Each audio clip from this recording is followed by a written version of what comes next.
let's call this meeting to order. Everyone needs to turn their mics off, except They're all for Mr. Graham. They're all off. Oh, yeah. There's been an issue. Sorry. Let the record show, this is the special Community Redevelopment Agency meeting. The date is Wednesday, December the 16th, and it's 5:03 p.m. Madam Clerk, if I can get you to call the roll, please.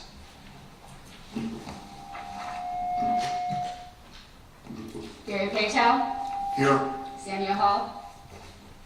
Currently absent. Jeffrey Jones. Here. Francis Podolsky. Here. And Art Graham. Here. Okay, first thing is approval of the minutes. There's 6 different minutes on here. I'm just going to call the date. If there's something you have a comment about, let's address those, and then we'll just pass them all at one time. July 27th. All right. These are just minor comments, Mr. Chairman. The meeting minutes, Monday, August 24th. There was Let's start with the 27th. I'm sorry, you're going through one by one? Yeah. Okay, I'm sorry. Anything on the 27th? Okay, August 24th. Okay, I apologize, I'm sorry. There's a comment on page 3 in reference to the CRA receiving tax increment revenue of approximately $7.1 million for downtown, and then it says $2.5 million for South Beach. But in reality, the amount of revenue received is $4.5. There, approximately $2 million was returned to the taxing entities. So I just wanted to make that clarification.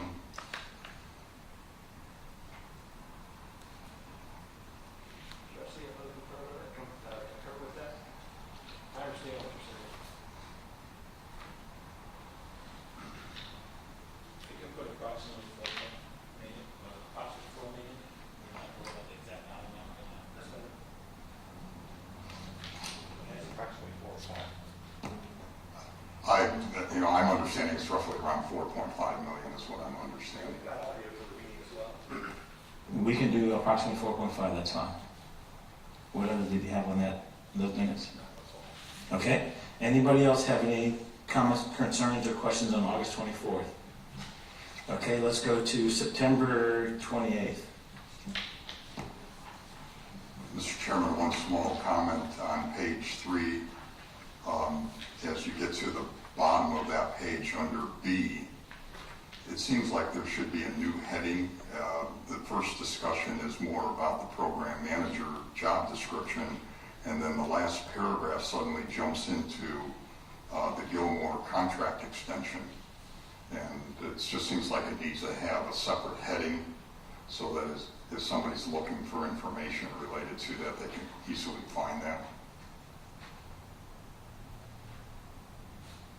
Actually, through the chair, the minutes just simply reflect the items that were listed on the agenda. So, and that wasn't listed as a separate item. It just turned into that part of the conversation.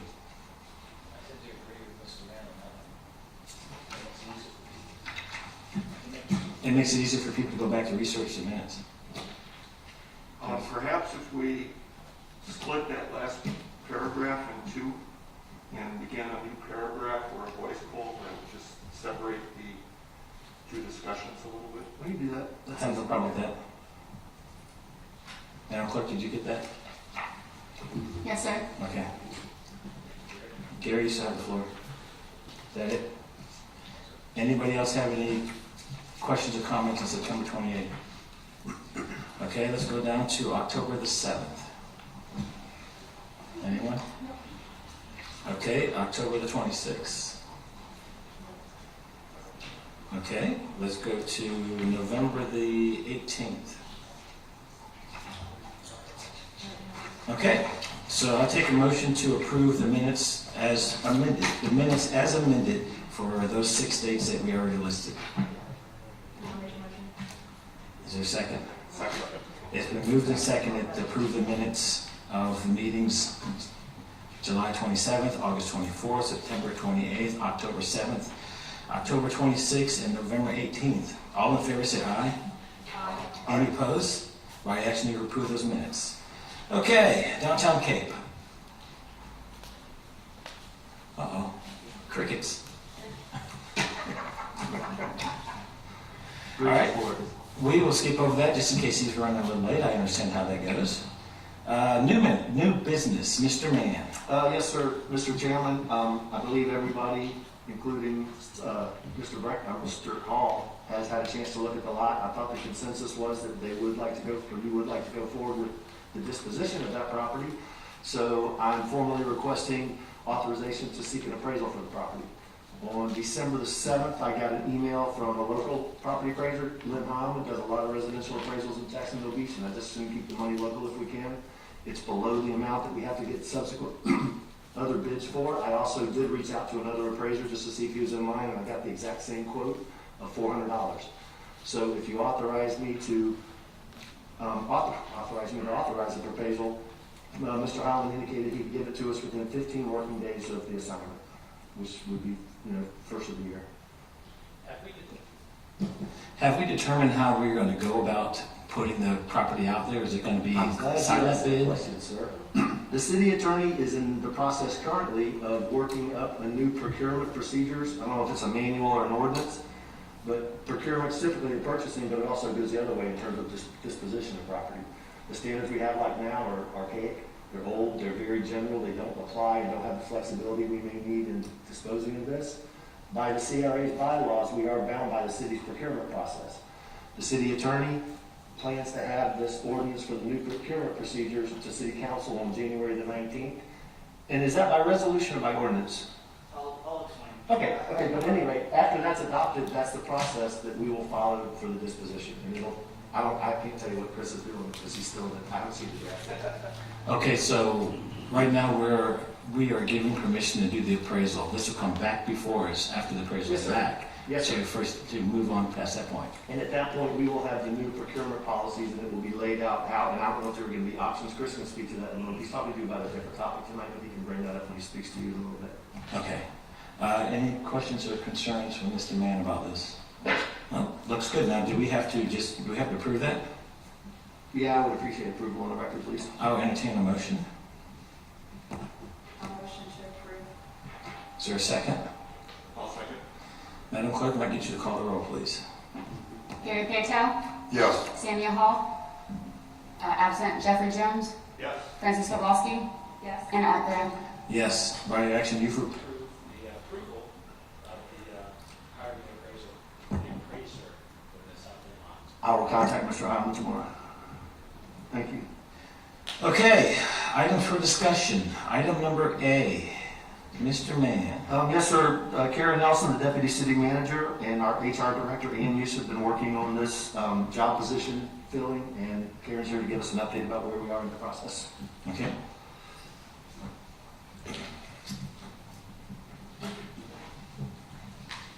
Thank you. Thank you.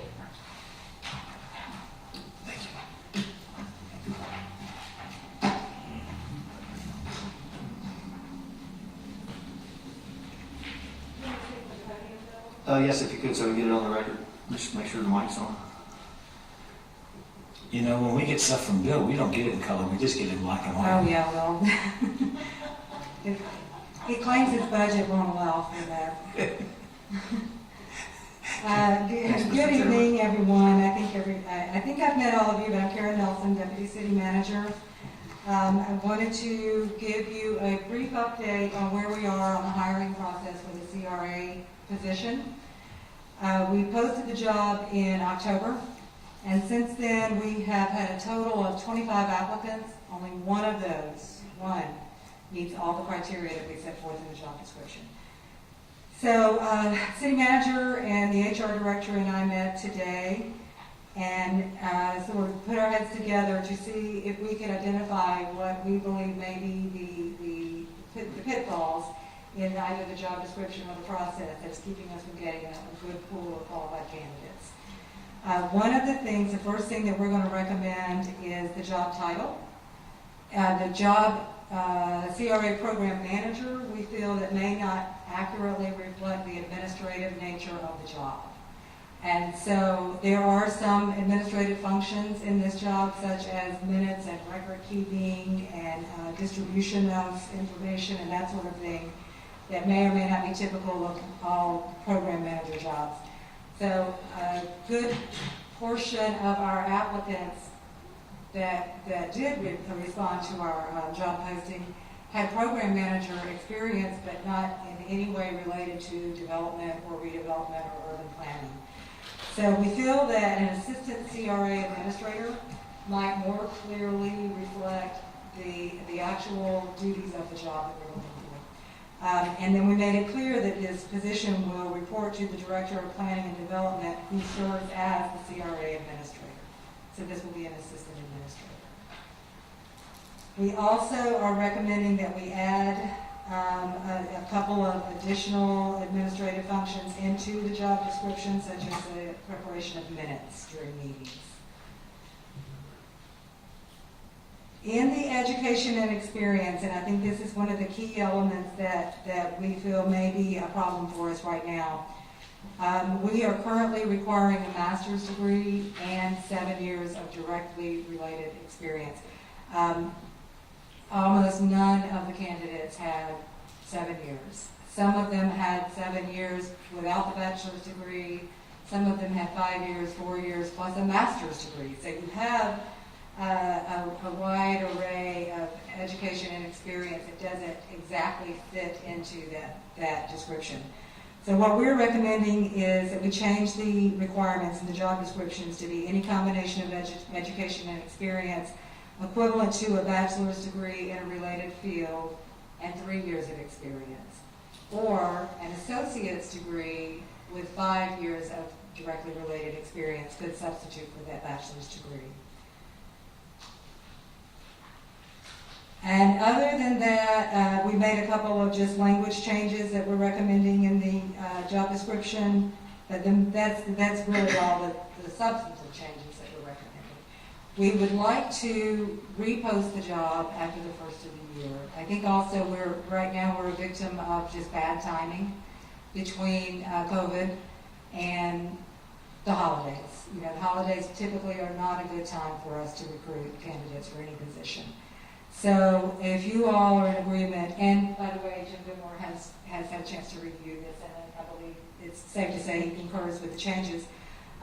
If you are all in agreement, we would like to wait until after January 1, repost the position with the new title, with the new job description, and see if we can get a fresh pool of candidates. We'll also reach out to any candidates who have already filed an application with us and give them the opportunity to either refresh that application or we'll keep it on file, or they may want to withdraw depending on how they feel they meet the new criteria. Karen, that goes to my first question. Is there, the 25 applicants you have, are there some in those 25 that you would now consider because you changed the criteria? Yes, yes. A good number of them did not have 7 years experience, but they had 4 or 5 years. They're very closely related planning and development experience. And you mentioned a lot about the minutes. I didn't realize that this job actually, that was part of the job description for someone to be taking care of the minutes. I thought the clerk was always going to handle that. Well, currently we have Chandra doing the minutes, and she's a member of our planning and development staff. Now, certainly it's open for discussion, but I think that Bill would probably be able to tell you better than I can. We have limited resources in planning and development, so if we had a dedicated staff member who was able to take care of those administrative functions strictly for the CRA, I think it would certainly free us up in planning and development to use those resources somewhere else. I would concur with that. The staff resource, that is an issue for our department right now. And budgetarily, we're providing admin support, just like my admin support to the CRA meetings, and just pick up that as well. And at first I had a question about the minutes, but the only thing I'd say in follow-up to that is that we have a bullet which just says, provide I don't know how you would word it, but provide administrative support at CRA meetings, which essentially is what Chandra's doing now. It's what Chandra's doing now. So yes, it would only be administrative support for the CRA. Or so maybe minutes and admin, or maybe minutes and CRA meeting I don't know, I'm not sure how to word it, but I think that needs to be put in there, because it's not just doing the minutes, they basically administratively conduct the running of the meeting with your support. She assists you in the running of the meeting. Any questions of Karen on this issue? Dear? Just a couple of quick comments, since I haven't really had a chance to look at the changes that you're proposing. I think, first of all, I'd like to say, yes, I agree that it needs to be called down a little bit. I think we were much too broad before. What I think we really need is someone who understands development, understands architecture, knows what good quality architecture is, can read drawings. Somebody who, can help from a code enforcement standpoint. This is a broad range, but calling it down, I think, is going to be helpful. The one little concern that I have is with an associate's degree, you're only requiring an additional 5 years of experience. I think that needs to be a little bit more for someone who just has an associate's degree. And I would like us to think about that just a little bit more. Sure, I mean, you all, can provide input and we can make revisions accordingly. Our thought process was if they need, we changed the 7-year requirement with a bachelor's degree, we changed that to a 3-year requirement with a bachelor's degree. And remember, this is closely related, relevant experience that we're talking about. But we thought if they needed 3 with a bachelor's, then we would suggest 5 with an associate's. But if you all wanted to expand that or with an associate's degree versus a bachelor's degree, we certainly can incorporate that. Okay. I think we could probably look at that 2 ways. I think somebody with an associate's degree will not have been able to get their foot in the door to have the 5 years experience, so I think that will be self-filtering. But I kind of agree with Gary, because if you've got an AA, all you have is, it's basically your 13th and 14th year of high school. It's just it's general concentration. You're not declared for a major. So I'm not sure what experience we're going to get that would lend itself, but I think it may be self-filtered if you leave it in there. So that's just my comments on that. Okay. Ms. Nelson, thank you for giving this to me. I wish I had a little bit more time to look at it as Sorry. well. But I have a problem with the word assistant. I've always, I know, and maybe the city manager can answer this as well, but I understand that you guys want to put this underneath the planning development team, and then we have the planning development director who's going to basically oversee the CRA position. I would not see them as an assistant, because they're supposed to be, what we all asked for this position to be would be someone we pay for fully, and they're doing the stuff for us to make sure we have the hours to get stuff done. So I'm not a big fan of the word assistant, personally. And then just real quickly, 2nd page, last bullet says perform other duties directed by the CRA administrator, which implies that there's a CRA administrator, not a planning development director. So this is assistant to the CRA administrator. Who's our CRA administrator? I feel like if you're going to have them underneath this planning development, it should be worded as directed by the planning development director.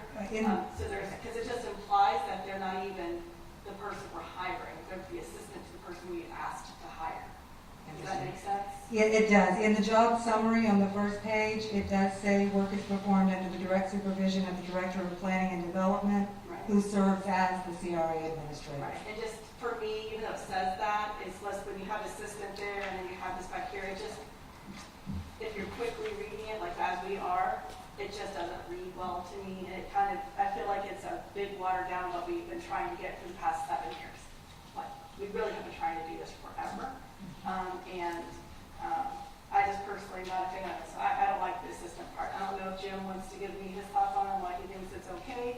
I understand that we can't force the way it's processed, and I understand why you guys are wanting to do it this way. But I just don't like that word. That's my thoughts about it. Jeff? Yeah, I would concur with that. I was just trying to come up with a word, but maybe if it was the CRA coordinator, that kind of who assists and serves the CRA administrator, but it has the sound of a responsible person. More autonomy and more responsibility. I mean, I think that would would be perfectly fine title. Jim, did you have any other recommendations for a So I have no title? other recommendation. I think that I'm okay with the assistant, CR administrator, CR administrator, staff assistants, but it's not in context in my mind. An assistant, like a true administrative assistant, that's someone I have in the office because of all the job responsibilities. When I look at it, I look at what do they have to do. So we can have you on the record. If you can give your name and address for the record, please. We don't want to go drive south to the beach or go 3 North Bar Street, Jackson, North Bar. I was okay with the assistant because I didn't think of it in the context perhaps you're just thinking about now, Francis. I thought of it as someone who is like an assistant secretary of housing, urban development, or something like that, because I went and looked at what the job description is. And the job description has got all the functions in it that we originally talked about and wanted to have in it, and that's where I was looking at. So that's why I was not concerned about that. But I certainly respect all your points, and they're valid. And a lot of times, I'll be honest, when I look at things, I don't necessarily think about titles, which is what I'm trying to say. I look at what they're supposed to do, what the performance is, and what they're responsible for, and that moving forward. Jim, can I just ask you another thought, since you kind of went through this process, because you're basically our voice for this whole thing right now. I know that you're saying that the assistant part is more like it's just they're assisting us and versus whatnot. So would you, my whole big thing is that we've been trying to get some control and some control and some help on this part of it. And we've always talked about it not being completely taken, being diluted. And I just feel like assistance is diluted. Would you like Jeff's titling better where it says coordinator? Would that be a fine? Because I'm fine with coordinator, CRA administrative coordinator, or administration coordinator, or something like that. As you wish. I mean, do you have any? I don't know. I think if that's what you wish, that's fine. Right. Gary, do you have a problem with coordinator? Let me just add that based on my experiences in hiring similar people for a position like this, coordinators is exactly right on the mark. I Okay. think that'd be fine. So we'll change that to coordinator. So CRA coordinator. And the other thing that came out was Gary's suggestion about the years. Are we going to change that, or are we going to leave it as is? Excuse me, through the chair, wasn't even broader about just the whole concept of having an associate level as the threshold? Jeff? If, my attitude would be, if you had a candidate who had those minimum qualifications or maybe didn't meet everything, but blew everybody away in an interview and was felt to be perfect for the job, they still have to be interviewed and demonstrate that they have the capability to do the job. So whether it's 5 years or 7 years or an associate degree versus bachelor's degree, I think we can, in the interview process, assess whether this is a good candidate or not. So that would be my thought in just leaving it. Get us a good pool, or a broad pool, as broad a pool as we can. I would second that. Karen, I had a question for you.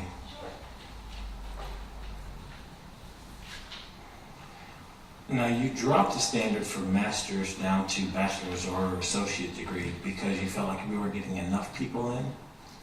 Yes, there's only one person who applied who had a master's. But everything we're giving you right now is mainly just a guideline. I mean, you don't have to check all these boxes to get the job. If you find somebody that lights you on fire, you're going to say, we're going to hire this guy regardless. To do that, and that's why I would say in combination of education experience. The first line kind of sets the standard. We're looking for a bachelor's degree and at least 3 years of relevant experience. But if you have an associate degree and 5 years of experience, that would substitute for the bachelor's. Master's degree, we could leave that in there if you would like as a preferred. But we are not seeing a lot of candidates for this position in this pay grade who have a master's degree in the related field. Are you afraid though, if you drop it as low as you're talking, that you're just gonna get 50 people and half of them are just gonna be wasting your time? Could be. I mean, that's the other side of the coin. We could absolutely prefer a master's degree to maybe set the bar a little higher, set the expectation a little higher. We are preferring currently an experience with a CRA or tax increment district or economic development experience in public-private partnerships.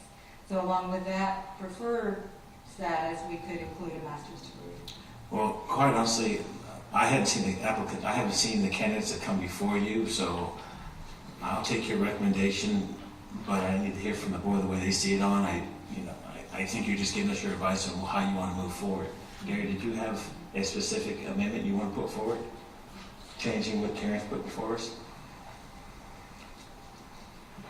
Mr. Chairman, I would just recommend that if somebody with an associate's degree, that they have a minimum of that we change the 5 years to 7 years. Is everybody else okay with that? Yes. No. I prefer to get a broad pool, and the difference between 5 and 7 years, I don't see is really consequential. Well, Jeff, if I may, in the architectural profession, in order for one to really get experience, even after going through getting your bachelor's degree and getting your master's degree, you really don't come out with the experience level that's necessary. You learn that once you get out into the field, and you learn that over a period of time. Somebody coming out with an associate's degree who probably hadn't even studied architecture or construction or anything along those lines, because those degrees are really minimal. As an AA, you can't get a bachelor's in construction management. I just think that they need a much broader level of experience in order to truly do what we need done as a CRA coordinator.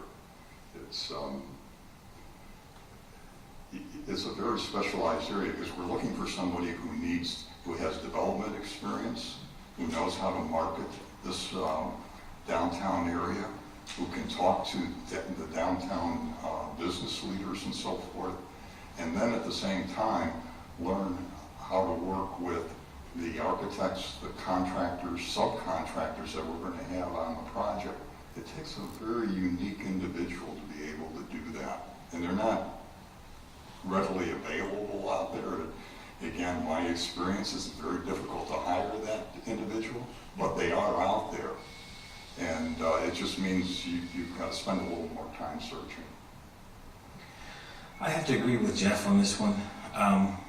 I don't have a problem with broadening the cone and bringing as much people in as possible. So other than changing of the names, are we making any other changes to Karen Nelson's request?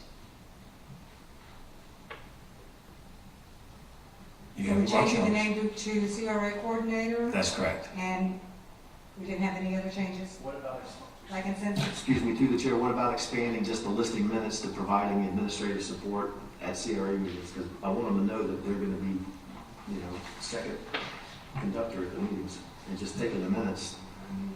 Thoughts on that recommendation, Francis? I'm fine with what Bill's saying, but I want to just go back for a second for Gary. Yes, add that on there, that makes complete sense. I'll be right back to that one. Jeff? Where are we going?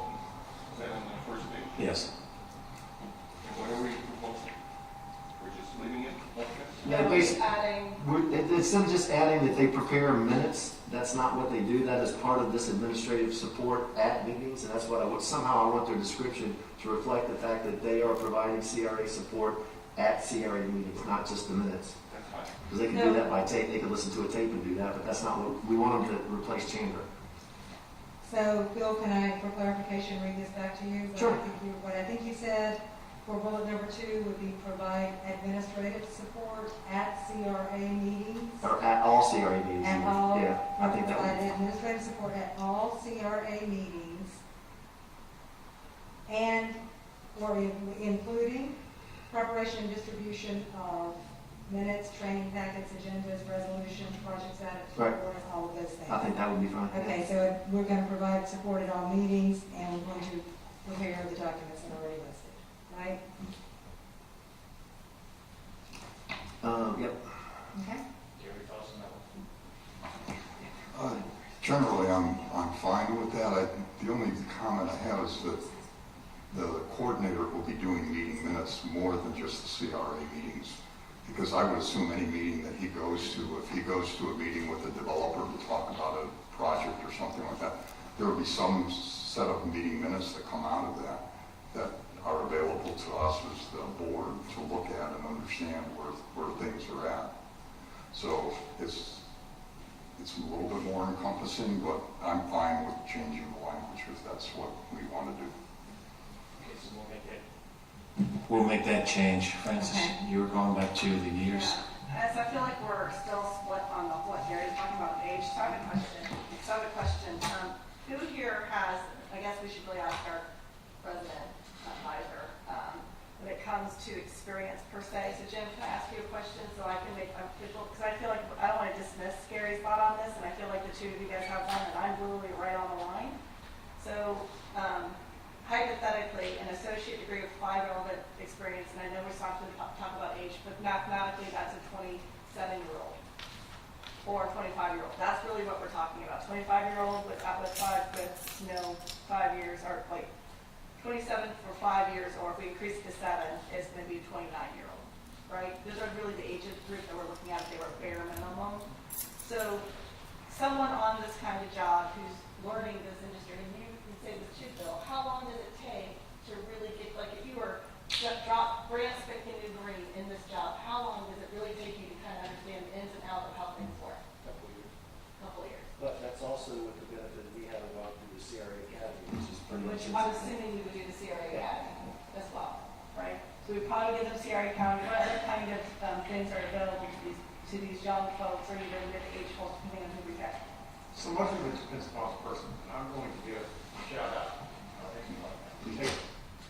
Taylor came to me as an intern, and I hired her immediately after she graduated from UNL, just a few years ago. Right. Because she showed at that point in her career that she really had a heart, a really strong work ethic, and she has in 3 or 4 years taken over the management of a huge countywide infrastructure strategic management program we have as coordinator for that project. So it's so much depends upon the person. So if you're asking me, is someone out there that can do that? Yes. Right. And someone suggested that y'all might want to look at it. The answer to that is absolutely not. Not going to happen. But I'm saying, to your point, there are people out there that have that skill set, and it's a matter of time. And going to an interview process, you'll get to meet the folks on the short list. So I would agree Have that, your own input on that. because Absolutely. even with my business, like, we also are able to, we found some great interns that have turned into phenomenal That's young correct. professionals, and it's been phenomenal to have. So That's for right. that case, then I'm on the side of Art and Jeff, just because we might as well keep the pool big because there's potential out there. So I would agree on that side. So thank you for letting me revisit that. No worries. All right, so Karen, do you have your marching orders, or do you need for us to officially approve something? I have what I need, if that's all the changes that you want. Mr. Chairman, can I bring up one other small point? No. Go ahead, Bill. This is my swan song, man. Give me my mic time, please. The third bullet down, it's not just the preparing of executive summaries and presentations, it's actually attending council meetings and presenting to city council, because they're actually going to be the mouthpiece between the council and the CRA. I think it's going to segue into some of the stuff the city attorney's going to talk to you about communications. That neutral party that's not a member of your group or their group provides a perfect conduit. So it's not just preparing the stuff for me to get, or whoever my successor is at city council. This person would actually be preparing the materials and presenting the council, or presenting them to you. So if we could, I'm not sure how you do that, but prepares executive summaries and presentations. Prepare and present, prepare and present executive summaries and presentations /to the city council. Does that make sense? Mr. Gilmore. I would say that we will come back and refresh our memories about the internal communications plan that we presented and that was accepted by the agency as well, because that internal communications plan relates to exactly what we just said too, in terms of city council, but also the other major city department heads and other city folks we have to work with to get the items in our plan. So would bring that back to our minds too. As well as the external. I don't know if we need an approval. I think it makes sense. Is anybody opposed to that? Do you need it? So we're adding, this person will also attend city council meetings. Well, it's just, Then make presentations. I would say prepares and presents executive summaries and presentations to the city council related CRA activities. I want them to know that they're going to be going to the big show again. Well, I think what you're saying is a year from now, you want for someone to say, I didn't know that was part of the job. And it's clearly in the job description. Right. Okay? All right, That changes. that's it? All right. Do you want me to email this to you? Would you distribute? That's fine, sure will. I'm going on vacation, so. Have happy holidays. Item number B, Mr. Mann. Give me 1 second, catch up, Mr. Chair. 1 second. 1 minute, please.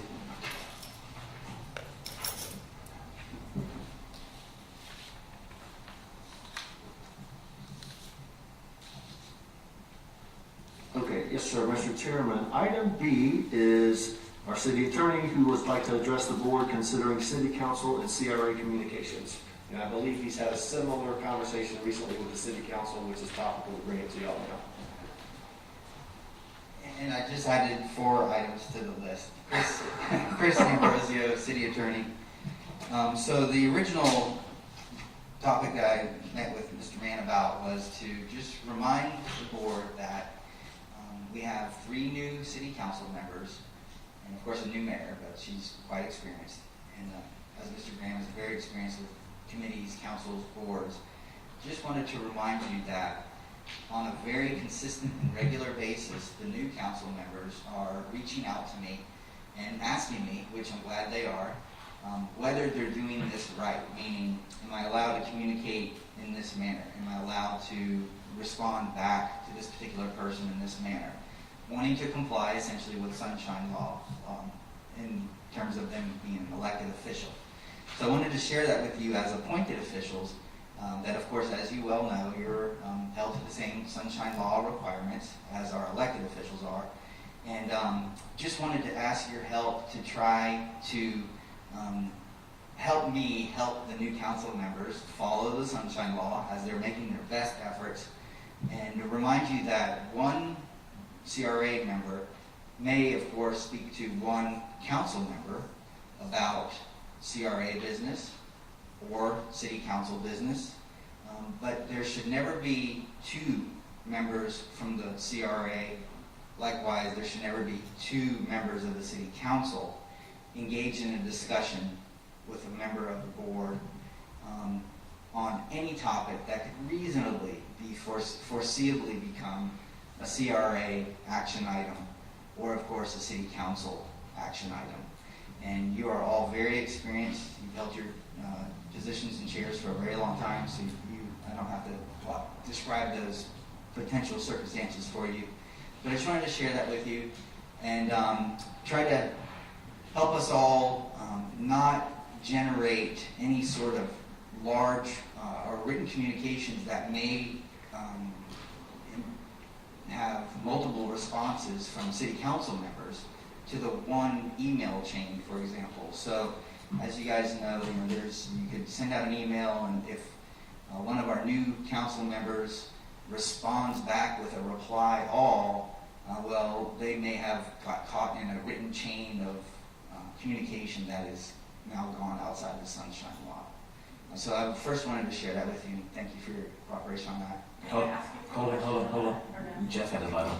Yeah, just clarification, because I guess I had a mistaken impression. I thought we, as a CRA member, could not individually talk with a council member about CRA business, but I heard you say that you can do one-on-one? Right. One member of a board and one member of another board or committee or council, they may speak about either board business as long as there's no other member from that one of those boards present, and as long as any one of those particular members have not been designated by their respective board as having sole delegated authority to communicate and engage and act on behalf of their board, meaning they're acting as the board. But otherwise, yes, one-to-one, absolutely fine. You're allowed to have that communication. The Sunshine Law violations come about when you have two members of the same board engaged in any discussion outside of the public arena, properly noticed. That's the problem. Good thing. Yeah, just, So I don't know if anybody else has gone on the new website. There's a new way that we're communicating with our city council, and I'm feeling that this is directly related to my email I sent out, because you can no longer directly email each person individually. It goes through the city now, and then you guys forward it on to them as a whole. I personally was disappointed in the turnaround for them to get it, because I got their meetings, realized I was on the agenda, sent it to them. They didn't get it till like an hour before the meeting. And then during the meeting, they said, oh, is anyone still interested? They never got my email. It took a whole 4 days. That was kind of frustrating, but none of them have responded to that except for one person. And I don't know if it's because they're not getting it, or if they don't think they can respond to it, or if the way that it's given to them makes it to where they can't do a one-on-one because it's going through your city. Like if you look at the history, I sent it through the website because it goes to everybody, including the mayor, and then the city manager is on his own. But it goes to everybody that way, and then someone internally forwards it to them saying this was sent.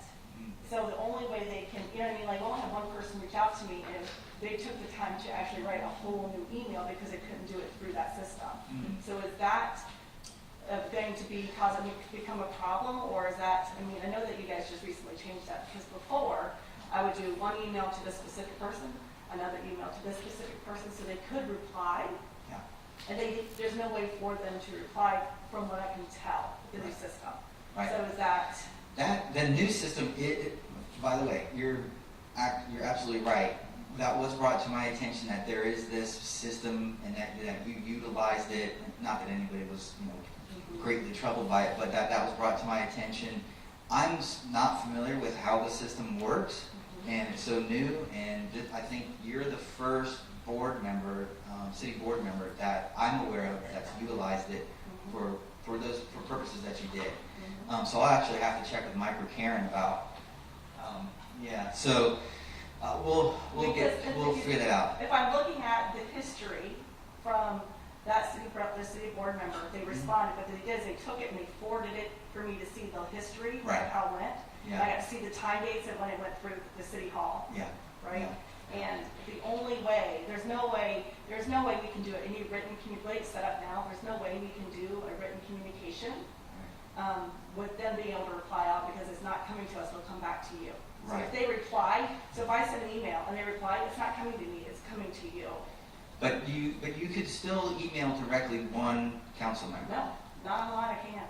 You go in there and it says, there's no email on there, and it says directly, it says all board members. Okay. So it's not set up like it used to be. We'll Okay. have to check on that, we'll check on the link. So, and I was just disappointed. On the website, the link for the. Yeah, because before you would have their picture, their name, and then there would be a link. And then each one would have, now it's their name, their picture, or their picture and their name, and then there's a contact them, and it automatically populates all city members and city, like it's everybody. You get one email, you copy paste into it, and you send it. So there's no way. So if they reply, they're replying to you all, they're not replying to the person who submitted it. Right. And that's the public-facing portion of the city website? Yeah. And that would apply to constituents. If a constituent wanted to email just their individual council person, I don't know if that was the intent. And it's discouraging. I was taken back because they can't reply to me, or they don't want to. Right. Whatever the decision is. Yeah. But I will let you know that if you look at the time, it literally took, they got it at 4 o'clock and their meeting was Right. 6. Right. And then in the meeting, they actually said, well, are they even interested? Well, I sent an email on Friday. Right. I will, you're so honest and you're so in tune with the way these things work. Thank you for sharing that with me. And yes, a council member did contact me and say, I don't know, is this proper? Again, the message I'm sending is, council members call me on a regular basis. Is this correct? Are we doing this right? Well, just And know I that say- right now, that's the only way we can do it, and we have to Yeah. send it to them all, and they cannot respond to us at all, so maybe it's good that way. Yeah, But they gotta have a way that they can communicate with their constituents. at Right, this point, right. Because right now they can't. absolutely. And I would have liked to be able to do each one separately. Yeah, and now in the past, so say 2 years ago, were you able to email directly? You could, Yes, there was an so email, underneath right? here, see where it says Cory Nichols? There used to Like be an that, email. there used to be a link, and you would email it directly, but see right now, you go to the top where you do that, Right. it goes to everybody. So when you click on it, it goes to everybody. I mean, everyone, it used to have a link, and now, you know what, I want to email the mayor, I would go there, restrict to her, and she could reply to me. Right, Now, I have to go to everybody, because you're in the top, and it says contact, it says, all these people, you're gonna get this email, it goes to everybody, even if I don't want to talk to them, yeah, and they can't reply to me. Let's say just go to, we'll call the city council bucket, and then somebody to decide who on the council actually needs to have it. Per my, I asked to see how long it took to get to them, because I was frustrated. Mhm. In the meeting, they said they didn't get my email, and I sent it before. so the way, So what it said is that the gentleman on the other end said, hey, this email came in for you guys, and he sent it to everyone. But if you're sending, So if I Chan- just said in there, hey, I just want to talk to the mayor. Chandra, can I get you to go a little further down? Further down, below all the pictures. Below the pictures. Right there, that link. So if you said something to Georgette there, then it just goes into one bucket and someone decides they'll send that to Georgette. They're not going to send it to all the other council members, correct? Can you go and see what happened? Can you, so I currently am the website editor for the planning department, so I can't answer to why it was set up this way right now and how it was different before. But what it does is it sends it to an email, and that's set up by IT that can be changed. It can go to multiple places is my understanding, so it's just something about the actual editing of it that needs to be corrected to go, if you want to go back to the way Francis is talking about it. So we do the same thing with ours, that if it goes to, let's say I wanted to talk about planning, it would go to planning@jacksbeachflorida.net as a general mailbox, because it doesn't want to go to me because I'm not always available and I'm not always going to be in the office. But planning, all three permit specialists have a chance to look at that box and forward it on to the proper person. So there is someone like that, and it can be worked out. It's just, I don't know why it's changed to this method, but that's something that can be fixed with IT software if that's the choice that y'all want to make. So it's not, you're not limited to it. And it didn't change and get removed from the whole entire website in general. So that is something that can be worked on. To break the sunshine rule when Yeah. we can't pick and choose who Absolutely. to talk to. absolutely, and it caused me concern, and I went down and I saw Bill. Yeah, I mean, like, seriously, Yeah, I did not choose to do that. I agree, I had absolutely. no other choice to do. No, I absolutely appreciate it. And when we had just the last council, Mayor Latham, Doherty, Vogelsang, we had email addresses under each one of those particular council members, and I realized those are no longer there.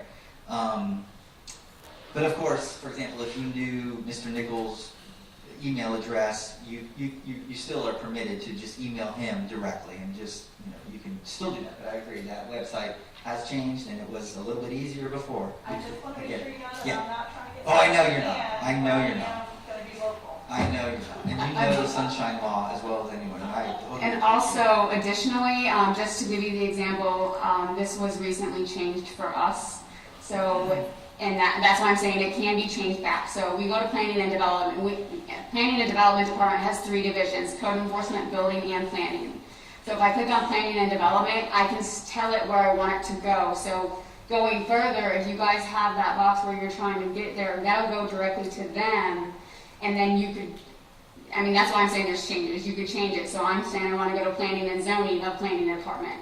Then I'm also saying I want to go to code enforcement, or I want to go to building inspection division. So that's all changeable and maneuverable. You just have to figure out, and IT can get that done with whoever's responsible for the city council page. Yeah. So that's, the option is there. And you can also do it so you can, I believe, select multiple departments. Because I know I've seen it come to us and Public Works, even though it's not ours or their specific related item, it can go to both places. So that might be the possibility of just specifically one person, or you can select all board members if that's what you wanted to happen. Right. So And yes, and so I want to avoid any, even, by mistake, of course, grouping city council members on some form of communication, as well as I would want to avoid grouping CRA board members in one big So it communication. seems to me that it needs to be a conversation with Sunshine and Tech. Yeah, Really truly, it's not anything we can do. yes. I'm sure we're working on it. I think Karen and Mike are working on it as we're talking. So, I'm just being honest, I knew as soon as I saw you on the bill, like, great. I know. Oh, here comes Chris. Great. Yeah, I know. We appreciate your feedback, and that's something we can do. Absolutely. Mr. Mann. Yeah, I just want to make one more point before you go to your next. I'd just like to make one point before you get to your next, and this is mainly because I do orientation for all Board of Adjustment members, new CRA members, new Planning Commission members. This relates to it's okay to have one-on-one conversations. What I tell them is, can we talk to applicants? It's the same as an individual CRA member talking to council. I say there's no problem with you doing it one-on-one, but you cannot solicit what their opinion's going to be, and you cannot try to steer what their opinion's going to be about an upcoming decision. It's okay to talk, and some councils, some board members love to get additional information. Hey, we didn't see this on this plan, but you got to stop at that. You can't go beyond that and say, well, if I change it to this, would you support it? That's when it gets a little dicey in my mind. It does. Is that accurate? Yeah, that's accurate. So it's not Absolutely. just generally one-on-ones are fine. It's still, you got to stick to just exchanging information, not trying to establish positions, find out how somebody feels about it, whether they support it or not. That's Right, and gain knowledge as to which way the person's going to Right. vote and what their position. That's the only point I want to make. Thank you. That's it. And then, of course, the surest way of exposing or keeping all of those discussions in the sunshine is just to explain any conversations you've had on the matter once you're at a public meeting, quote unquote ex parte communications, and just share the discussion on the record as briefly as you can. I met with Mr. Smith, and here's what we talked about. You can't cure sunshine with ex parte. No, but to not to cure it, but to at least just make that known, so that there's no question at all, that there's no. You may be able to try the my bad clause, but it doesn't work on sunshine. Yeah. It does on quasi-judicious functions, but Yeah. So yes, that was one of the first topics. Actually, that was really the only topic that Bill and I spoke about. But wanted to add that on that note, the coordinator position is going to be many useful purposes. But an additional purpose would be, as you were all speaking about, the coordinator coming before the city council. So this person is not an appointed board member, but is actually an employee, and so this helps open up more opportunities for communication. There's some guidelines that would still apply, but that's going to help a lot in terms of communication. That'll be great, and I'll be glad to work with the coordinator to be sure that we're going down the right path to make sure all the communications within the law, but also very productive for both CRA and City Council. That'd be great. Yeah, that's going to be really, really good.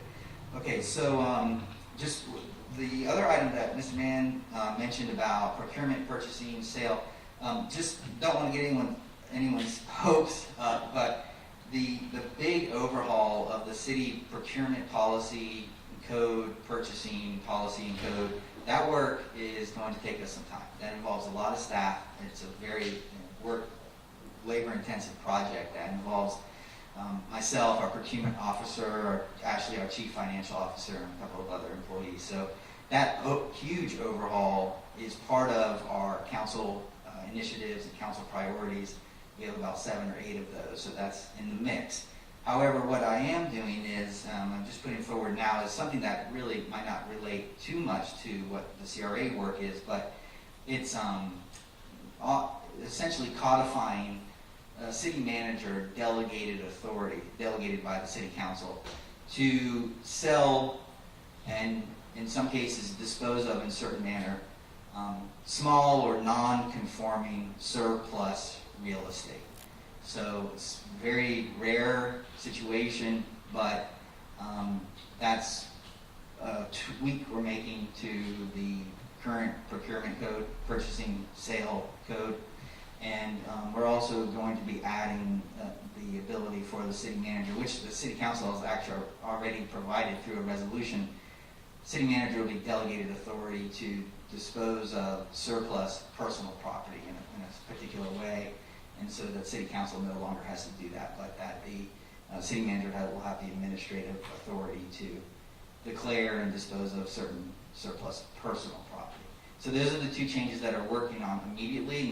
Neither of those I think are going to impact CRA much, but the larger overhaul of the entire purchasing, procurement, and sales code, that'll be happening in 2021.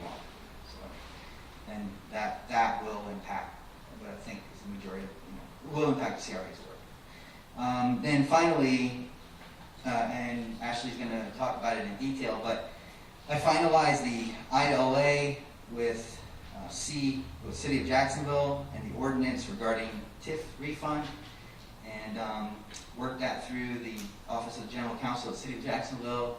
They had no changes. They agreed completely. They haven't put it forward for a vote, but the Office of General Counsel's attorney did inform me that the General Counsel Office has no changes, see no problems on their end, and expect it to be approved.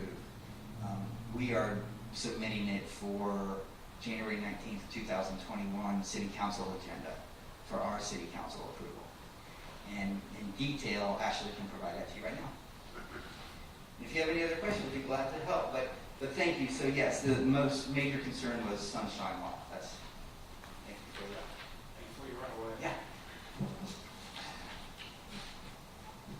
You're saying that the vote for us to return not just this specific year, but moving forward, 50% of the budget is going to be on the January 19th City Council meeting? Yes, that is going to be an agenda. Yep, on the January 19th. Yeah, Gary? I guess I'm floored. We haven't been given any information in reference to that. When do we as a board get that information so that we can review it and make our recommendation appropriately in reference to it? Because there's nothing. I didn't even know you were working on this. Gary, hold that thought. I think the next speaker is going to speak about that. Yeah, Ashley. You just want to tee it up and run away. Yeah. But Yes, sir, still- Mr. Chairman. Through the chair, the information you're fixing to discuss with the CFO has built in that 50% TIF reduction. So you'll see, this is what I told you, the city manager tasked myself and the CFO to, on our side, come up with the projects list, which we did. The CFO from her side to come up with the cash flow list. You will see the synthesis of that product through 2030. Is that correct, Ashley? So we're fixing to hear that right No, now. I understand that, Bill, but what I don't understand is that this is the first time that we're hearing about it, and yet City Council is going to act on it in January. We don't even have time to really review. Our next meeting isn't until... Hold. Let Chris go sit down. Let the next person come up, because she's the one who's going to address it. Yep, and I'll still be here in case she needs my help as well. I get where you're coming from, but he's not going to be able to answer it. I said, I get where you're coming from, but Chris is not going to be able to answer it. This is the person who's going to answer it for you, or that person, or that person. Please. Me, I'm Ashley Gossett, the CFO. You don't have to pull that mic down in front of you. There you go. That's better. Yes. Chamber, your vote, so as Bill mentioned, from your last meeting, you guys went through the project list, the question arises, how did this kind of project align with the 50% reduction in the TIF revenues? And as you remember, we returned TIF monies in 2019, and we budgeted in 2020 and 2021 for the 50% TIF collection rate. So both the CRA's budget and the city's budget anticipated that 50% collection rate. So in your packets that went out with the agenda, and then up on the screen is kind of a summary cash flow of what the South End TIF revenues and expenditures look like through 2030. And we've also got projected out to the end of the TIF in 2047, but we felt like it'd be kind of an easier conversation tonight to look at through 2030. So the things I kind of want to point out to you, as I said before, the revenue anticipates a 50% collection rate. And so that's roughly $2.5 million a year that the South End TIF would still collect. And we're anticipating an average growth of 2% per year. I can tell you over the last 10 years, it's been an average growth of 5%. We did have some negative growth during the Great Recession, but when you look at a 10-year average, it's been about 5% per year. So we're very conservative in our revenue estimate. The personnel services reflect the staffing of the new coordinated position, the staffing that's already existing, with an annual 3% growth. The administrative expenses include a 2.5% annual growth. And the maintenance program, which I really want to spend a lot of time on, includes the parks programs that the agency has approved, and then a stormwater maintenance program that's still in development. But we have earmarked funds every year to anticipate about $250,000 a year, also increasing at 2% for the next, 20 years. So that's roughly like about $500,000 or $450,000 a year in maintenance costs alone. And then at the last meeting, y'all discussed the project list, and so this cash flow, if Shannon can kind of slow down a little bit. So what you're seeing is like the summary capital outlay. So the capital outlay includes the projects that were anticipated as part of the plan already, included in the CIP plan and identified by Public Works and kind of discussed at your last meeting.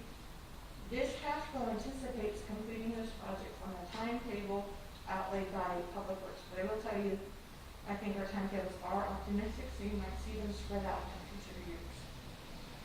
So if you look at the bottom of that, the cash flow assumptions that we have, we ended 2019 with $9.8 million in the South End TIP fund.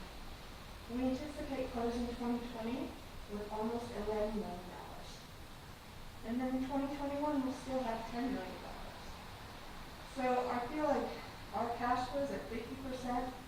The agency still has the resources to complete the projects already planned and room to prioritize new projects. So that's a high-level summary. I'm sure you have some questions. I have one quick question before I say Gary on you. When this goes before the council on the 19th, is this an ordinance, or is this going to go for two approvals? It's an ordinance for 2 readings. So it's going to be the 19th and not the next week, but 4 weeks after that? First week of April. Okay, so it's going to be 2 weeks following. Yeah. And the agenda item is an interlocal agreement to change the collection rate from 95% where it's currently at to 50%, which is the minimum state allowable amount. Okay. Gary. Thank you. Actually, let me just start by saying thank you. This is what I was looking for, a couple of months ago, that you can really get your arms around where all the dollars are in basically 2 sheets. I can understand where the maintenance dollars are, where all of the capital projects are, and spreading them over the years. Perfect. And I hope we do this for the downtown district also, because I think it's just as important. Because if you think there's a lot of additional dollars left at the end of the year, right now where we're at with the downtown district, I think we're going to be seeing even more dollars left over in the downtown district. So what happens with that? But I found this to be a great stepping stone to start our budgeting in February, to really get our arms around everything, because I just got this yesterday, so I haven't been able to dive into everything. But in my conversations with Public Works and the outlying projects that they said they still have to do based on the original approved plan, amounted to some roughly $19 million worth of projects. But when I go through your numbers, what I came up with was 23 million. So I haven't been able to reconcile it all yet in my own mind. I think we're close, but we still need some time to reconcile it. Plus, I think this board also needs some time to sit down and figure out where we go into the future. What else is there that we need to be looking at and doing? Because we've already talked about doing additional multi-use paths and things to that extent. What are we going to do with these surplus properties that we have? We want to turn them into parks and things to that extent. None of that right now is reflected in your numbers. And ultimately, we as a board need to come to some kind of consensus resolution as to what we want to do moving forward. Some of these projects, in my opinion, I don't know why we don't move them forward. You know, why we've got them spread out as far. And one that's already been talked about as an example is the redoing of the playground at Sunshine Park. Well, why not move that forward? We've got the funds available to do it. Let's move it forward and get that project done and let the residents appreciate the improvements that we can do. Same thing with the lighting in Sunshine Park, spread it out over 3 years. Why don't we just get it done? We've got the funds to do it. Let's get in there. Let's create some safe lighting for all of the residents that use that park later in the evening. It's that kind of discussion, I think, that really needs to happen at this board level. And I think once we've done that, then I think we can get even a clearer picture of where we are. Because, you know, in 2025, we're showing only $1 million left over in our reserve. Is that enough? So I just have questions. It's not that I'm, you know, I'm one side of the fence or the other side, but I just have questions. I want us to do a good job of planning and looking down the road, because at some point there's going to be a sunset situation where 2047 there is no CRA anymore. All of a sudden the burden of all of the costs for whatever there is in the way maintenance falls onto the city.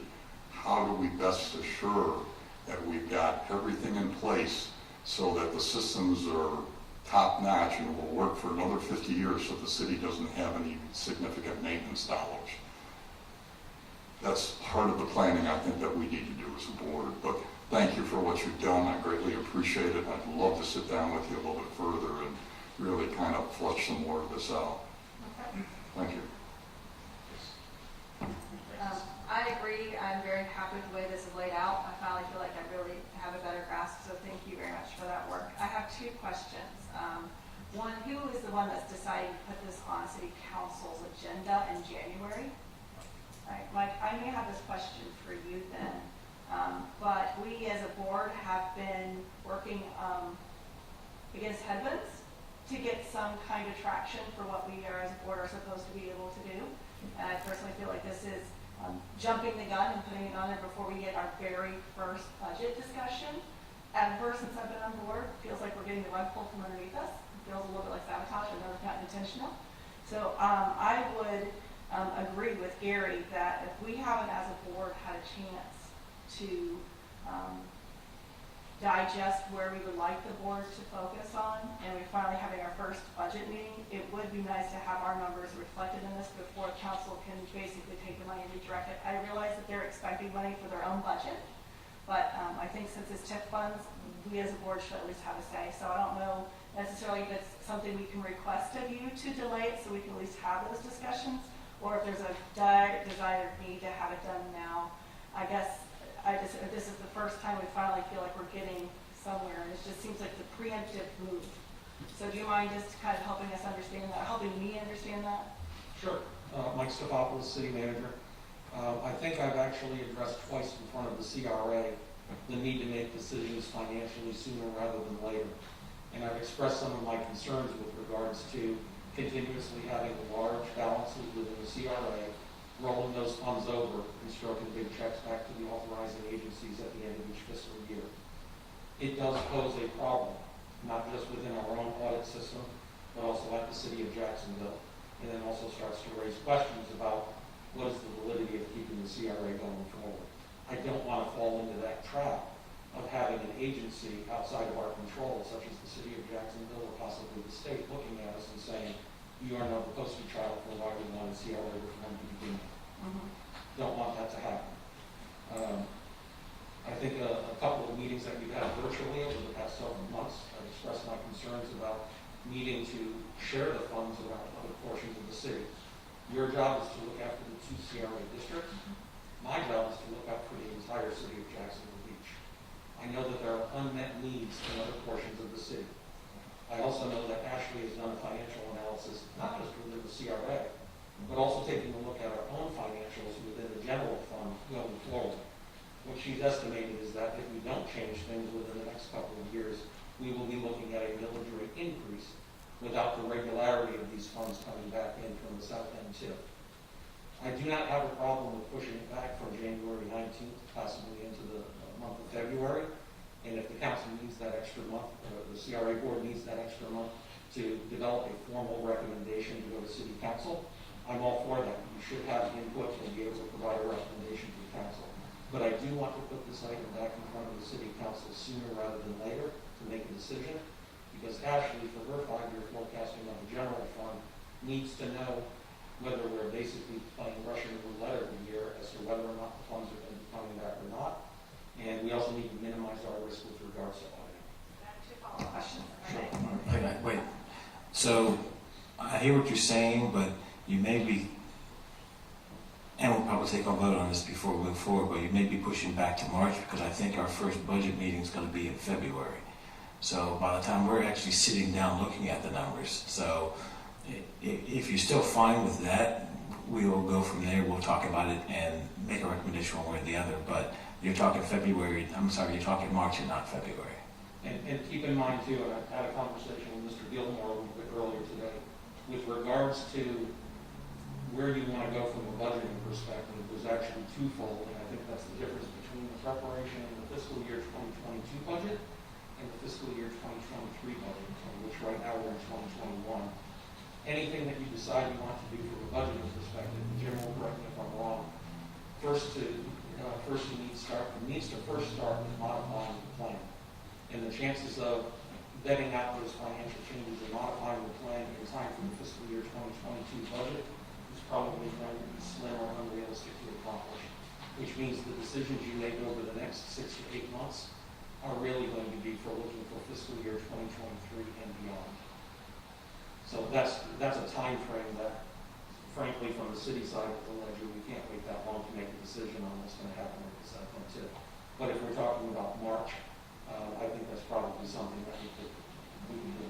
We're still in the budget preparation at that point, and we'd be okay waiting until March before going forward. Francis, you shot the floor. All right, so thank you for all that. So we don't see the, how it could be affecting the millage rate. We don't really have those. Yes, we can go online, and yes, that's finally been updated. It's nice to be able to see those documents online. So that is nice, finally we have that. So I wasn't thinking millage rate not being a reason. So I can understand that being a reason of looking as a whole. I get that. But I also understand, so hypothetically, just assuming, and maybe you can clarify this, but like if I'm looking at certain projects we were talking about moving forward, possibly like Sunshine Park, that would reduce, it's like it's going to be, say, $6 million for that year. If we move everything from a year forward up. When we have this gap from 2023 and 2024, will we have a huge drop in our assets because that's when it all kind of gets caught up? Thank you, Mike. If we moved it up, what would that, like, if we end the year with $2.6 million in year 2023, assuming we do this, and we use the projects on the schedule they are, but if we push this, $18-ish million worth of projects up a year or two, does that buffer, that $2.6 million, become really, really tight moving forward? Like, because we push things forward, does it become really tight, or does it not? Do we know? Can we guesstimate? So a budget is always a plan, and then as priorities shift, we amend that plan. And to your question, like, is what's an adequate fund balance at the end of any year? Typically, we like to keep on hand beginning any fiscal year, at least 3 months worth of expenditures, administrative expenditures, and then we'd like to have the capital project funding for that particular year on hand. So we would probably want to go back and kind of remodel this if we want to move the priority for order of the projects. So I would just caution that that's always to make sure we have adequate fund balance at the end of every year, but you do have the flexibility to change the priority order of your projects. So hypothetically, if we decided, and if Mike was generous enough to give us until March for us to kind of have a serious financial planning discussion for the CRA TIF funds, and we sat down and we said, we want to move these things up, and this is what would the budget look like, and we can play with the numbers hypothetically. We could then say, we'd really like to have this much money on hand at all times, and we can decide, maybe redirect that formula that you guys may propose to council instead of going from, would say 85 to 50, maybe it would be like 85 to 65 or something. Can we play with that number? Is that a realistic process, or is that just too much? I'm just asking a general question, because planning, sometimes you do like what ifs, right? So is that something that's realistic to do, or is it just 50% or none? I would say that you have the flexibility in adjusting the collection rate at any rate down to 50. Right. But I would ask, what's the difference between 60 and 50 in 1 year? When you look at the kind of the 20, 30-year horizon, I think that there's opportunity for the agency to achieve its goals with a 50% collection rate, because when you look in the out years, everything in the plan is accomplished. And to Mr. Stavropoulos' statement, if you want to add new plans to the project, it's going to take a period of time, which is another year's collection of funding as compared to this project. I'm just wondering, the only difference between, to answer that question over the time, the only difference to me is what is that buffer, what the buffer covers, and if we did push certain items or put different capital improvements in that we were trying to get done in a certain time frame, say 10 years, how to make sure that buffer doesn't go down. So maybe playing with that percentage will help us be more comfortable with what we're having in reserves. That's all I'm asking. So it's like, if we get the opportunity to do this, we can have a discussion. What do we want to make sure is always in the bucket? What do we project doing going forward? And yes, we're good with this, but we might need to have a little bit less being taken away, something like that. I just wanted to see if that was something to discuss if we're given the opportunity. So thank you for answering those questions. I appreciate it. The board's got to remember this is more of the optics than anything else. I can tell you in Tallahassee, they've done a lot of reforms when they come to CRAs, and I see it having a fund balance. As Mike said earlier, like we have here, it may draw unwanted attention from people. So I get where they're coming from. I get the mentality of, maybe we should kind of pat this down a little bit so we're not obvious.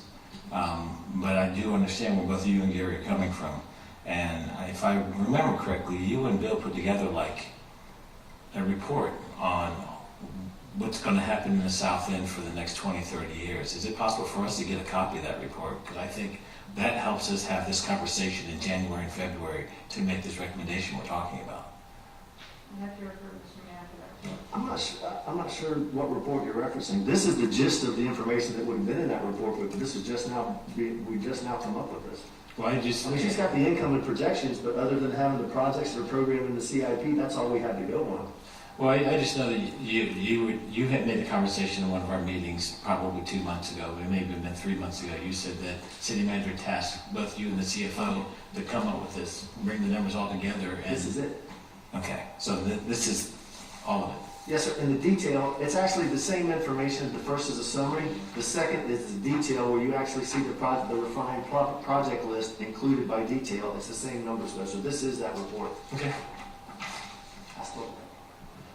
Gary, did you have anything? Yes, sir, I do. I can send Mike. you all the fund balance out to 2047. This PDF document spots out to 2030, but I can have Bill distribute to y'all what it looks like in 2047. That'd be fantastic. That'd be fantastic if we could get that. Mike, just a couple of quick questions. I guess it would have been helpful to receive the memo that you sent to City Council back on September 3rd for this board to also have seen that memo, because it does outline your concerns and, somewhat the analysis as it relates to the South Beach District and the returning of the funds. I don't know that I just happened to get a copy of it. I don't know that any other board members have seen that. You're probably referring to, I think it's an email with 3 attachments. Is that the one? No. I just saw in a memo, I think it was addressed to City Council, that talks about TIF funding, that Councilperson Dumont asked you about how I can make that document available. Yeah, because I think it would be helpful for the board members to see that memo and just understand the thought process behind it and so forth. because it helps, because it gives it a bigger picture, more from your perspective about the increase in millage rates and things to that extent, and the impact if these monies aren't given back and so forth. And I'll make that available to the CRA board, just for your edification. Councilmember Dumont had asked the question, what happens to the general fund if this money that was planned on to be transferred to the general fund does not come through? And Ashley did a forecasting, taking a look at it. Effectively, it was a $750,000 reduction to the general fund. And the estimate was, I think, somewhere in about year 2 to year 3, we'd have to look at a loan increase of approximately 0.26 mils to make up the difference in the lost revenue. So that was encapsulated within that memo. That's right. So I will make sure that we get that out to all of you. But yeah, I did want to make sure that you all knew that, I think it was several months ago when you all had a virtual meeting, I kind of heard you loud and clear what you were looking for, and I think I figured out what you were looking for before the rest of the staff, which is why I tasked Ashley and Bill with putting together this spreadsheet to basically lay out all of the revenues, all of the expenditures, with all of the existing capital projects or proposed capital projects for as far forward as we could look, along with the program operation and maintenance, so we could actually see what it looked like either under the full 95% TIF funding and the full 50% funding. And what we found was that there's a, as you can probably imagine, there's a very large balance difference between the 95% collection and the 50% collection the further out that you go, with no new capital projects currently being planned in beyond the CIP window. So again, just wanted to throw that out. My second item, in what you stated, really concerns me a little bit in that if we've got a bunch of reserve monies left over that we're being looked at as not functioning properly or whatever, when I ran the numbers, and this is just me running numbers, I'm no expert at it, I'll say that, but when I look at the downtown district, and I look at roughly fiscal year 26, I've got $13.6 million worth of funds sitting there. How is that any different than the South District? I mean, there's a chance. I mean, that includes all of the capital projects and things to that extent anticipated. So are we saying we may potentially have to start giving up funds out of the downtown district also? We'll talk about some of the future projects, but I can tell you that when you take a look at the project list, the projects and their scopes and their dollar values within the downtown district are substantial looking outward, especially from the perspective of the drainage projects that will be forthcoming in future years. Right. The big question is, if you get to the end of the year and you have those unexpended funds that you are required to roll back to the contributing agencies, that's where, I think as Mr. Graham pointed out, little flag starts being waved of why are you continuing to give back based on state law requirements, why are you giving back on an annual basis? And to have it happen once or twice is probably not a big thing. When you start doing it repeatedly, people start asking about why this is occurring on a regular basis. Well, my numbers included any of the upcoming projects that were listed in the capital budget that was available to me through fiscal 25. And so when I look at that and I do, a rough guesstimate of what the expenditures are through fiscal year 25, again, at the end of that time frame, roughly speaking, we're talking about $13.6 million in reserves. So I'm just concerned that we're going to end up with the same situation, and I want us as a board to be prepared and planned and have projects available so that we're not losing those funds at the same time. That's the only point I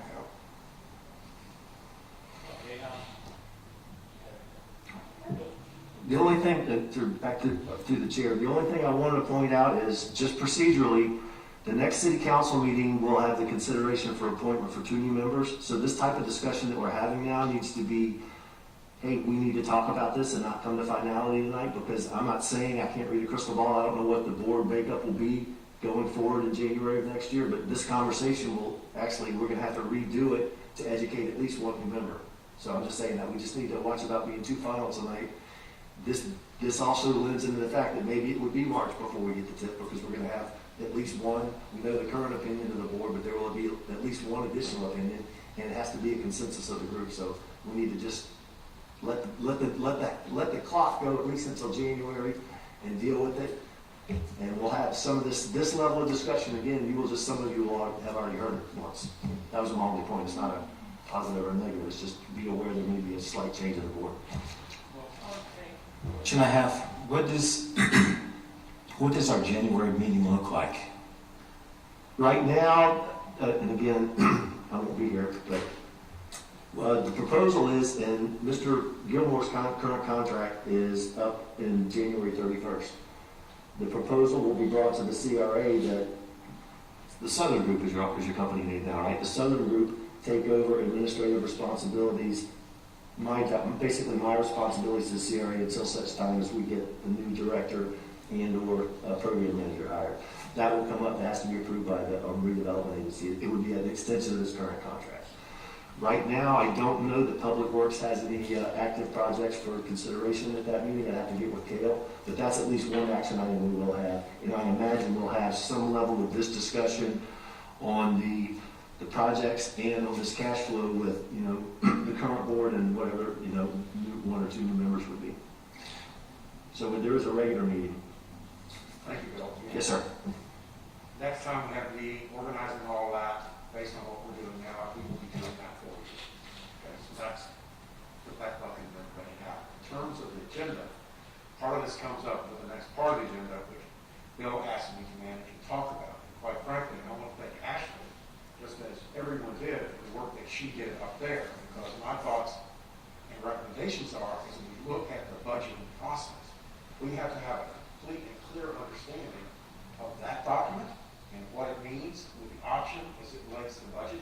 Can we indeed shift something, as you suggested, forward, or do we need to make it like it is? I talked to Ashley about this, and she's going to do the same thing for the downtown tip, because as I have been learning from Bill, everything that's going on in downtown as well, there is a lot of projects that are funded, but we need to know what's the level of funding, what's the status of funding. And I'm thinking about a lot of things that we've been talking about, whether it's enhanced lighting or some of the other issues that have been a concern to you. So one important part of that meeting next is to concentrate on those two elements completely. Get back into this. It really starts the process to think about the budget for next year and how the funds are allocated, because many of them are already allocated. But we have to know, as has been pointed out, exactly what are the budgeted funds in those areas, who's working them, how's it going, what's the timeline for delivery, so that we can make decisions on two parts. One is the plan itself, on the downtown plan, to make sure our priorities are correct in that. Your priorities are correct in that, but more importantly, we got to have the facts to know what's being done and what the schedule is to get it done. So I was going to make that point too as a suggestion for the next meeting to dig into that. And the downtown work, quite frankly, is building on Francis' recommendations from last time, because if you go back and look at that plan, that the Shepherd work, it consolidates everything in the end of projects that have been approved or in the plan. So we have to know the status of it, what's spending, where it's going, and what's going on. I've got something to give a little bit that talks about that, but that to me is a very important part of the process for us to begin at the next meeting. I'm going to reiterate or just kind of touch base on what Bill said and Jim said just now, just so you guys know. Bill's public record. The council is going through the process of deciding if I will be on board or not, reappointed or not. I have ruffled some feathers. I have a feeling, so I'm not quite sure where that's going. But beside the point, I would recommend that the agenda is boiled down to whomever is new on the board, or at least we will have one on the board, to where it's we are need to focus on our February discussion on budget. What do we need to know to put certain things in line? Because we definitely will have one person who will be completely new to the process. So I think that we should limit it to just that, Jim, just getting people on board as to what, get them prepared for the February meeting. And maybe you recommend doing a workshop prior to, because if we're given the ability to push this TIF discussion, to provide them an answer so they can make a decision with the city council in March, whoever's on board in January needs a really big, swift kick to get back on board so we can be on target to give them that answer as far as what we would like to see proposed. So regardless who's on council, I think that that's something that January meetings should only really focus on, is prepping for those discussions. All right, so. Mr. Mann? One thing, I agree with that. One thing to consider though, in addition to that, because we have the information available, we will also incorporate that into probably a longer CRA orientation that each one of the current members has experienced, because we now have that data available. So we'll use the orientation, the individual one-on-one orientation. We'll do that to help get them into the process. So maybe it's a little simpler and it's not just falling on fresh ears at the January meeting. I just want to remind you guys that this is actually a city council decision. We can make a recommendation to city council, but this is still their decision. So as a board, we're going to make a request to the city manager that he would table this to the first city council meeting in March. And I guess I'm just going to poll you guys. Are you okay with that? I hope we can get all the work done we need to make that happen. Yes. Trust me, you're not going to push him any further back than that. Jeff? Yeah. Francis? 100%. Okay, so we just want to make sure that we're all on the same, on that one. Mr. Chairman, Yes, sir. I just wanted to offer to the board information that it took City of Jacksonville approximately 7 weeks to review the materials that I drafted. So if there's going to be changes, yeah, that was a quick fix, but if there's changes to be made to the documents that I drafted, which COJ has already reviewed and their general counsel's office approved, I don't have to give it back to them because I've changed them now. And I just wanted to share that it was not quick from their end. And that's with me, setting the tickler every week. Hi guys, where are we at? So just want to share that with you. So That basically says it's this or it's not this. yeah, So when we were talking about percentages and stuff, that's pretty much the answer to that. So thank you Yeah. for bringing that. but I will stay on them to give me their reply as soon as possible if I make any changes, if I submit any changes. Just want to share it with you. Well, it's definitely going to be our priority, both January and February, because I believe that's when Ashley's coming before us to start setting our budget in February.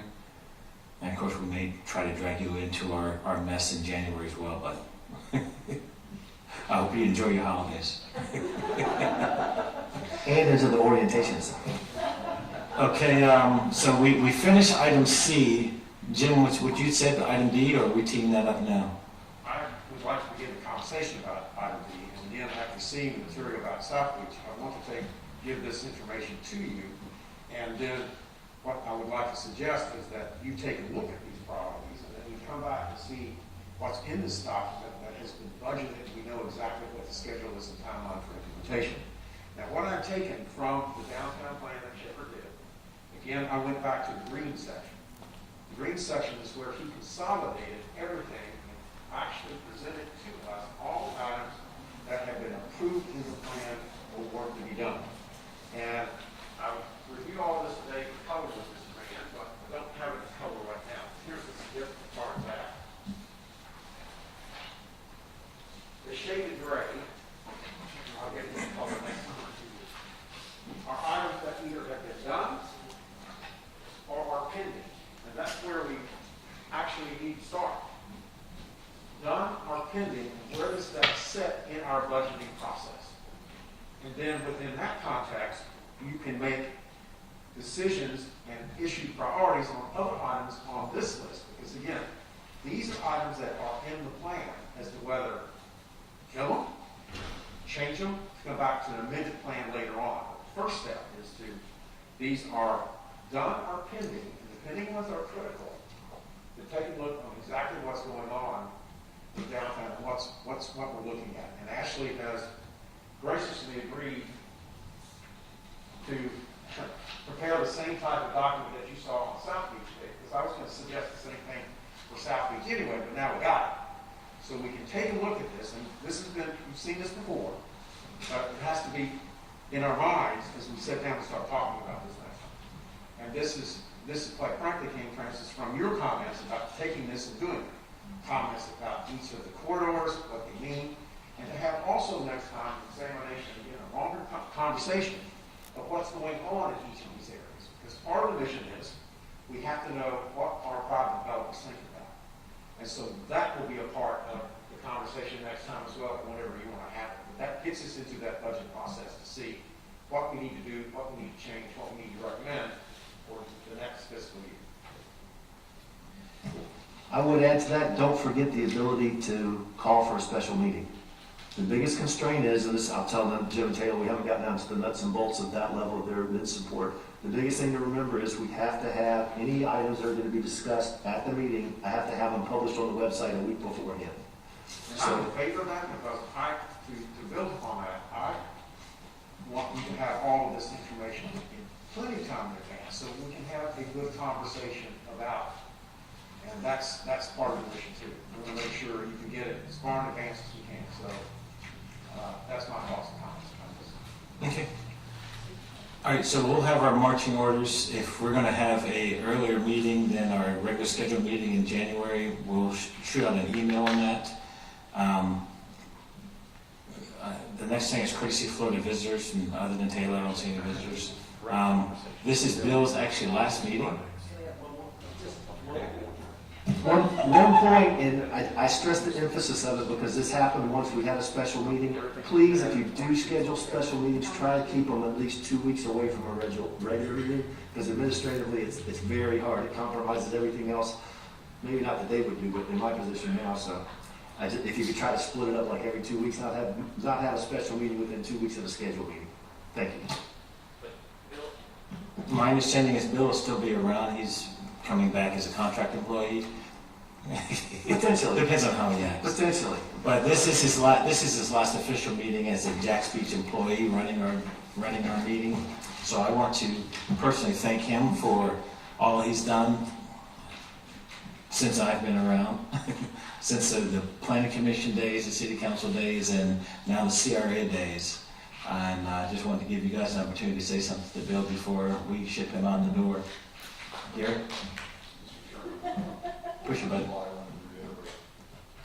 Mr. Chairman, I want to reiterate, Bill, thank you. I know sometimes I'm tough to deal with, and I apologize for that, but hopefully we just get to a better place ultimately. I think that's what we all want to do.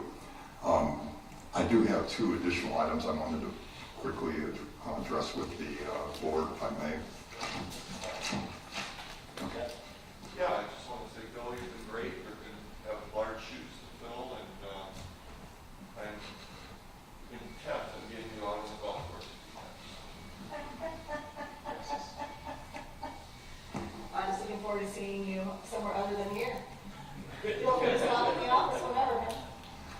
Well, as the city manager opines, I will not be sitting out in Latham Plaza with my lounge chair in a Corona. Pretty sure it's still public drinking, so I can't do We that. should set up a lounge chair and sit there at the office. I could do that and drink Gatorade, but now, on a serious note, Gary, you're exactly right. It's all for the common good. I've never thought that I was personally a part of this. I was always interested in being part of just making Jacksonville Beach a great place. I've been coming out here as a kid recreationally since 1968. And as soon as I got out of college and could control my own life, I moved out here to the beach. So, and I've been surfing the same stretch of beach for 40 years. That will continue, and I'm not going anywhere. But I appreciate working with all of y'all. You know, sometimes we butt heads, but it's all for the common good, and I think we've done a lot. So I appreciate it.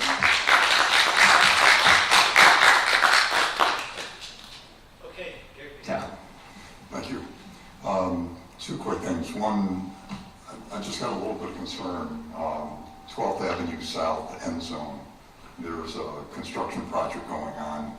That area has just recently been all repaved, yet the contractor's got his dumpster sitting in the middle of the new pavement, and it almost looks like things are getting torn up, and I'd like someone to go out there and let's protect what's just been built and new rather than just destroying it. That construction site has been a real challenge from my perspective. I mean, I think if OSHA went out there, they'd have a fun time. But Bill, if we could get somebody out there to take a look at that, I'd greatly appreciate it. Actually, we have pre-construction activity photographs and an assessment of what that property, what the street end is. The contractor is on record as being notified that it will be, if it's not left in that position when he leaves, it will be restored to that condition. He's well aware of that, so thank you, but I appreciate that. Well, thank you. That was a big concern of mine. Yeah. The other thing I wanted to, just quickly, this was in today's paper. I want to share this with all of the board members. It's something that I've kind of commented on in the past. The Palm Coast has worked with Jacksonville University in bringing a off-campus site to their downtown district. And the most interesting part of all of this is that the project totaling $2.5 million, $1.5 million allocation from the general fund reserves, and $1 million for givable performance loan from the Palm Coast State Road 100 Community Redevelopment Agency.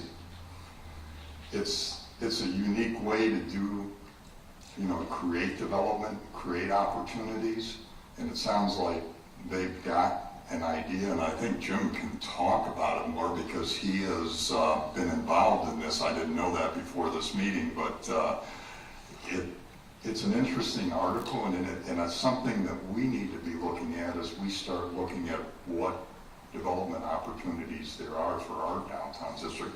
So I'm just going to pass this down for everybody, and you can take a look at the whole article.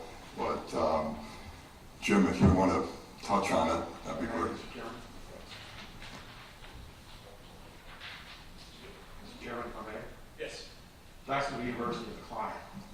And the first thing I would like to remember when we went over the Civic Toolbox last time, the forgivable loan concept is in there in several different places. And it's one that we came up with in other parts of our work around here.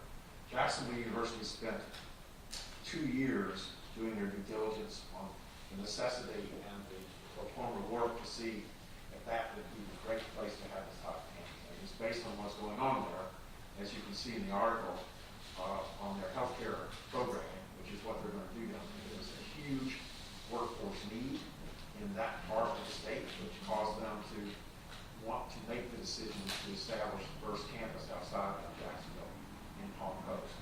But Gary, you're right. That item is in our toolbox for us to use as we look to foster additional development down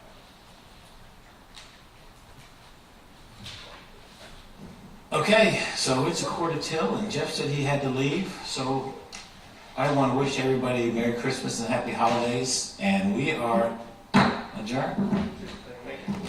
Happy holidays.